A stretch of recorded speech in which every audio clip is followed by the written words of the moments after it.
This is how to transfer an RRSP from Sun Life Financial to Wealthsimple.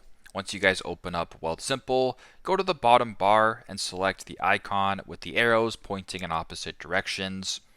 Once you're here, scroll down a little bit to where it says Accounts, and then press Transfer Account to Wealthsimple, and then press Get Started. Once you're here, it's going to ask where your investment account is located. If you were to scroll down a little bit here, you will find Sun Life. Select that. Now on this page, you can sign into Sun Life through the app for a faster experience, or you can go to the very bottom and press enter information manually. I will be doing that in this video. Because you are transferring an RRSP, make sure that the RRSP option is selected and then press next.